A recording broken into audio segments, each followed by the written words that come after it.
क्यों पचड़ों में पड़ते हो इतना? और ऐसी ऐसी बातें समझाने वाले हम लोगों को मिल जाते हैं रोज। मैं बहुत अजीब अजीब स्थितियां देखता हूं लोगों की। कई लोगों ने तो पूरी कंपनियां खोल रखी हैं, ये काले धागे बांध रखे बहुत सारे, थोक में कंपनी वाले बना के लाते हैं और उसके बाद विज्ञापन करते हैं, इस धागे को बांध लेने से नज़र हट जाएगी, नज़र लगी भी ठीक हो जाएगा, तुम्हारे घर का ये कुछ हो जाएगा। और आप आश्चर्य करेंगे, अपना विज्ञापन देने के लिए महीने का करोड़ों रुपए वो लोग खर्च करते हैं, क्योंकि बहुत बड़ा बढ़िया धंधा है। और विज्ञापन होता है, लोग मूर्खता में पड़ जाते हैं। एक धागा ही तो है, सब चक्कर में आते हैं। ये बहुत बड़ा धंधा चल रहा है, इससे बचो। एक माता ने मुझे कहा, उनके घर में हम लोग गए थे, पुरानी बात है, बड़ा सुंदर घर बनाया हुआ था, बाहर टायर लटका रखा था। मैंने कहा क्या, क्यों लटका रखा? नज़र के लिए लटका रखा है। टायर में बड़ी पावर है, नज़र नहीं लगने देता। थोड़ी देर के बाद में फिर वो अपनी बहू को लेकर आई, पोते को लेकर आई, बहुत बीमार रहता है, आशीर्वाद दीजिए। बहू बोली नज़र बहुत जल्दी लगती है। मैंने कहा छोटा टायर इसके भी गले में डाला। जब टायर में इतनी बड़ी पावर है तो इसका भी इलाज वही करेगा। बोले सारे उपाय करके देख ली, मिर्चे मिर्चे सब करके देख ली, बात नहीं बनी। मैंने कहा टायर लाओ, बढ़िया वाला टायर। बोले आप मजाक कर रहे हैं। मैंने कहा कोई बच्चों की साइकिल वाइकिल का ढूंढ लो ना, गले में लटकाओ, छोटा टायर काम कर जाएगा। इतनी मूर्खताएं, पढ़े लिखे लोग, यहाँ तक के साइंस के विद्यार्थी होने के बाद भी एक साइंटिफिक दृष्टि, वो IQ हमारा नहीं हो पाया। टेक्नीशियन बन गए हम लोग, तकनीकी ज्ञान तो ले लिया, लेकिन वैज्ञानिक बुद्धि पैदा नहीं कर पाए। इन चीज़ों से आपके काम बिगड़ेंगे, बनेंगे।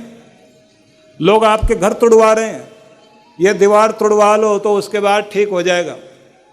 आपके घर में जो है, जहाँ बाथरूम है वहाँ पूजा घर होना चाहिए, और जो किचन है ना, वहाँ बाथरूम बनाओ जा करके। और बाथरूम भी जो बनाया जाता वहाँ भी कमाल करते हैं लोग, इस दिशा में बैठना, ऐसे बैठना। इस दिशा में बैठने से लक्ष्मी घर में आएंगे, रोग दूर होंगे। गोल गोल घूम के देख लिया, एक आदमी बोला, बाथरूम में गोल गोल बैठ के देख लिया, कभी इस दिशा में, कभी। मेरा तो कोई काम नहीं बना, बिगड़े ही बिगड़े। वो कहता है फिर गोल क्यों घुमा तू, ऐसे टेढ़ा होके बैठता है, ऐसे क्या हाल करोगे तुम, उल्टा लटकाओगे आदमी को। आदमी की हालत खराब कर रखी इन्होंने। इस दिशा में पाँव करना, इधर जो है ठीक होता है, इस दिशा में जो है काम बिगड़ जाता है।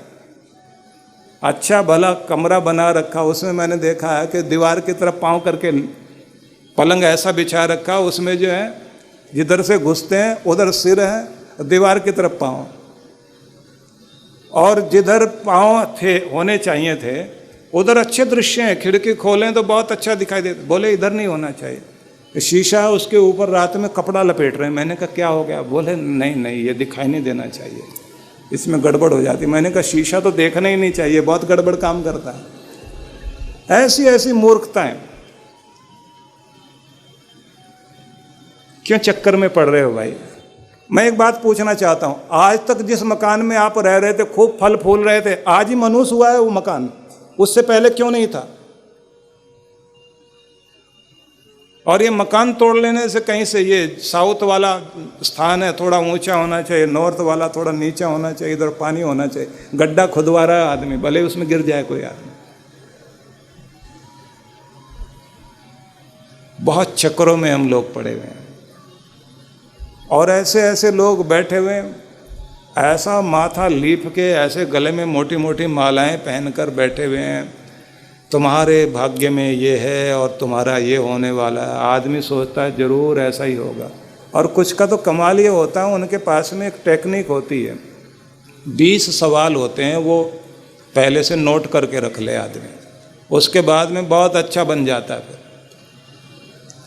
महिलाएं आई, आकर के बैठते ही जो है इन्होंने कहा, तुम तो सबका अच्छा करती हो लेकिन तुम्हारा कोई अच्छा नहीं करता, तुम्हें कोई समझने वाला है ही नहीं, तेरी तो किस्मत ही बेचारी की ऐसी है, तो सारी दुनिया के लिए अच्छी है लेकिन बस अपने घर वालों के लिए अच्छी नहीं, तेरी कभी तारीफ ही नहीं होती। बस वो भी 1 मिनट में आंसू बहने शुरू हो जाए, क्या करें महाराज, अपनी तो किस्मत ही ऐसी है। अच्छा, तेरे ऊपर कोई ईर्ष्या भी रखता है, जो तेरा भला नहीं देखना चाहता, तेरी तरक्की से जलता है, और बिल्कुल नज़दीक वाला कोई है, अब नज़दीक वाला ही तो जलन करता है ना, दूसरे वाले को क्या लेना देना आपसे। अब उसके बाद, हाँ महाराज, 2-2.5 साल से ज़्यादा हो रहा होगा, 2-2.5 साल का ही तो याद रहता है, उससे पहले का याद ही कहाँ रहता है।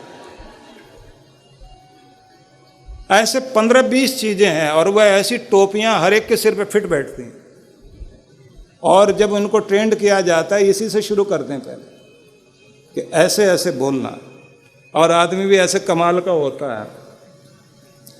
आदमी बैठा, आप मेहनती बहुत हैं, काम करते हैं, योग्यता बहुत है, लेकिन आपके पास पैसे नहीं टिकते।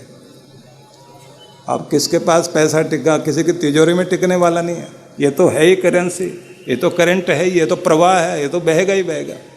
आदमी खर्च हो जाता है तो उसमें इसका क्या लेना देना। 10-20 सवाल हैं जो आप बोलिए, एकदम फिट बैठते हैं और आदमी एकदम चक्कर में आता है। और फिर वो चीज़ें भी हैं जिन्हें आप थोड़ा सा घिस के लगा दीजिए। कच्चे पारे से बनाया जाता है, कजली बनाते हैं, आयुर्वेद वाले बनाते हैं, उसे लेकर के आइए, आप किसी भी सिक्के पर रगड़िए। ऐसे रगड़ने के बाद में आप अपने हाथ में, किसी के भी हाथ में दे दो। रगड़ते समय किसी को दिखाना नहीं, बस बैठे बैठे नीचे नीचे रगड़ लो, और उसके बाद आदमी के हाथ में दो और उसको कहो कि मैं मंत्र बोलूँगा इधर से, और अभी देखना मंत्र की शक्ति पता लगेगी तुम्हें। तुम्हारे हाथ में चीज़ दी जाएगी और थोड़ी देर के बाद हीट शुरू हो जाएगी।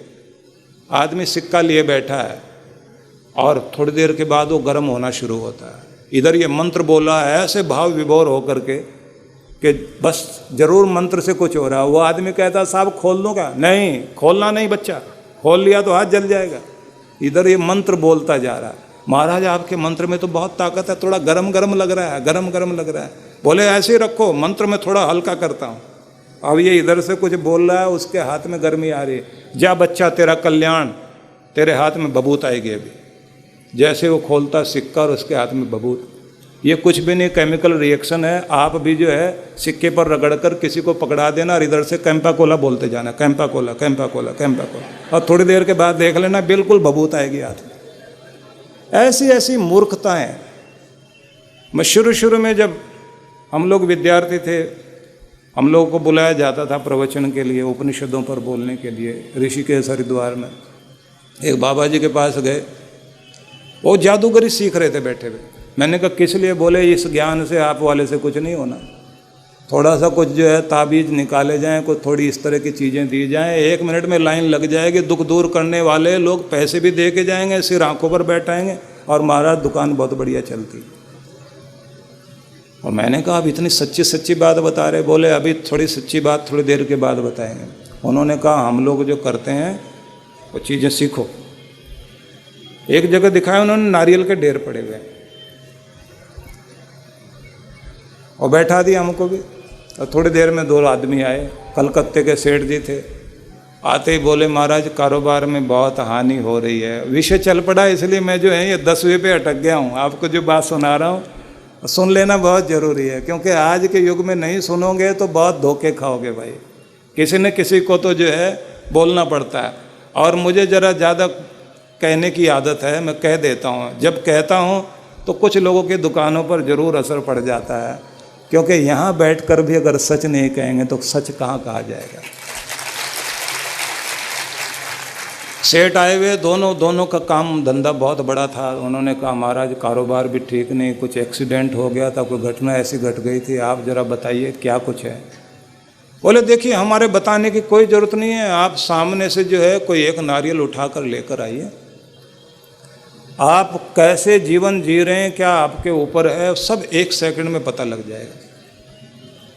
वो नारियल उठा के लाया।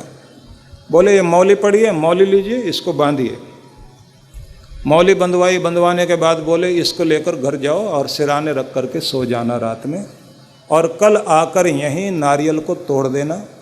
अगर इसमें कोई चीज़ निकलती है तो इसका मतलब तुम्हारे ऊपर किसी ने कुछ कर रखा है, और नहीं तो कोई दिक्कत नहीं है। और अगर कर भी रखा तो इससे घबराने की जरूरत नहीं, हम है ना, हम किस लिए? तुम बहुत अच्छा कर चुके हो, हमारे पास आ गए, अब हम दुख मिटाने के लिए दुनिया में आए, ठेका हम नहीं ले रखा है। आ गया। अगले दिन वो बेचारा रात में सिराने नारियल रखा, अगले दिन जैसे आया बोले बच्चा अब इसको उठा के तोड़ो, पत्थर पे मारो। ये नारियल उसने जो है धागा निकालने के बाद जैसे तोड़ा तो अंदर से थोड़ा लाल लाल खून, कुछ बाल, कोई हेयर पिन, कुछ अलग अलग तरह की चीज़ें निकली। कोई स्त्री है महाराज, तांत्रिक है भयंकर, उसने तुम्हारे घर में बहुत कुछ बुरा कर रखा है, और ये तो तुम लोग बच गए जो यहाँ आ गए, नहीं तो बेड़ा गर्क होने वाला था। वो तो सेठ जी जो है जिनसे बेचारों में बैठना ही मुश्किल था, ऐसे लंबे लेट के, मोटा पेट था, बेचारे लेटे रहे ऐसे, महाराज बचाओ, त्राहिमाम त्राहिमाम महाराज त्राहिमाम, बस बच्चा अब कल्याण कर देंगे।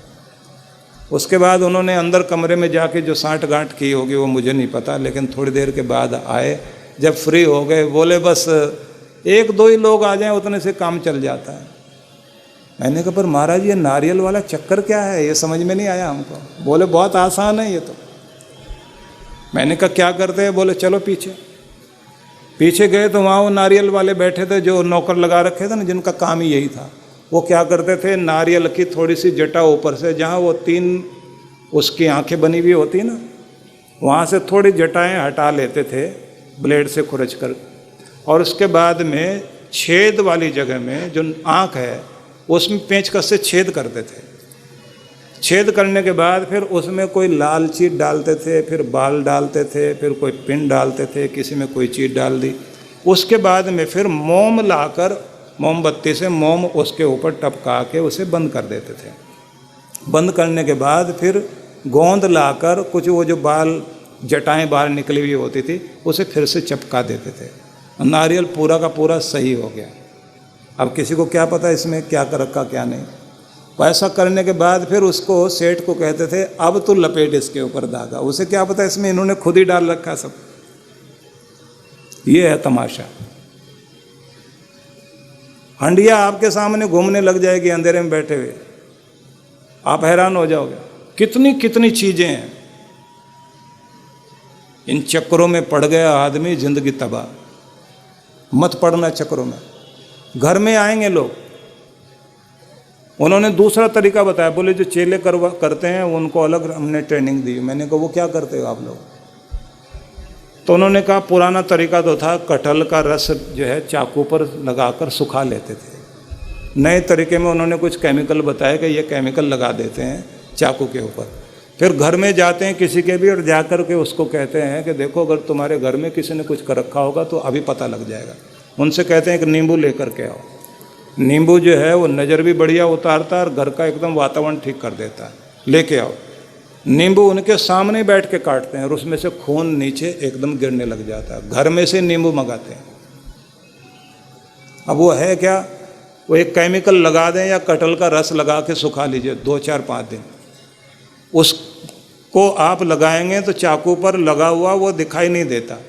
उससे आप चाकू से अगर नींबू को काटेंगे तो थोड़ी देर के बाद केमिकल रिएक्शन होता है तो नींबू से लगते ही वो एकदम लाल लाल रंग बन जाता है। जैसे वो नीचे गिरने लग जाएगा आदमी तो एकदम देखते डर जाता है। बोले किसी ने कुछ कर रखा। मैं एक बात कहना चाहता हूँ आप सभी को, इस दुनिया में परमात्मा से बढ़कर शक्ति कोई नहीं है। उस पर विश्वास रखिए, बाकी किसी पर भरोसा मत करो। अगर दूसरों पर, ऐसे लोगों पर भरोसा करोगे तो रोज अपना मामला खराब करोगे। भरोसा करो केवल भगवान पर। उसका भरोसा कभी भी धोखा नहीं देता। भगवान के नाम से बढ़कर कोई शक्ति नहीं है, उसकी पूजा से बढ़कर के कोई कल्याण की चीज़ नहीं है। जो अपनी पूजा ठीक करे, अपनी भक्ति ठीक करे, उसके काम तो अपने आप बनते जाते हैं, वो किसी के पीछे क्यों भागेगा? जो खुद भिख मंगे हैं वो आपको क्या देंगे? मत भागो इनके पीछे, विश्वास रखो केवल अपने ऊपर, अपने भगवान पर, अपने कर्म पर, अपने सही कार्यों पर, तो सब कुछ ठीक होगा। दुर्भाग्य है हम कैसे कैसे चक्रों में पड़ते हैं। इतनी इतनी तरह की चीज़ें। एक जगह तो मैं प्रवचन कर रहा था तो एक बड़े भारी जादूगर हिंदुस्तान के माने हुए वो सुनते थे, तो वो आए स्टेज पर आते, उन्होंने कहा आप हमारी भी कुछ बातें बता देते हैं कभी कभी, पर हमें खुशी है कि आप ये तो कह देते हैं ना कि जो जादूगरी कर रहे हैं वो कोई सही लोग नहीं है, मतलब जो बाबा बन के कर रहे हैं। तो उन्होंने कहा कि मैं आया हूँ तो आपको माला पहनाना चाहता हूँ। उसने वैसे ही हाथ घुमाया और 1 मिनट में माला बनी और गले में पहनाई। उसके बाद बोले कि कुछ भेंट करनी है आपको, तो एक कागज़ उसने वहीं से हमसे कहा, अखबार का एक टुकड़ा तोड़ के आप हमको दे दीजिए, या अपनी कॉपी में से एक कागज़ फाड़ के दे दीजिए। एक कागज़ मैंने फाड़ के दिया, उसने उसको ऐसे साफ किया और साफ करने के बाद खींचना शुरू किया। 500-500 के नोट निकलने शुरू हुए, पूरे स्टेज के ऊपर उसने नोट बिखेर दिए। मैंने उनसे कहा, हमारे आश्रम में आजकल अनाथालय के लिए कुछ थोड़ी सी ज़रूरत है। वो पाँव को हाथ लगा करके बोले, महाराज आप तो जानते हैं मैंने सारे यहीं तो छिपा रखे थे, ये तो तरीका ऐसे करके निकाल के फेंकने का। अगर ऐसे हम कर पाते तो हम ही लोग जो है ना अपने घर में ही सब कुछ कर लेते, फिर जादूगरी दिखाने का मतलब क्या था?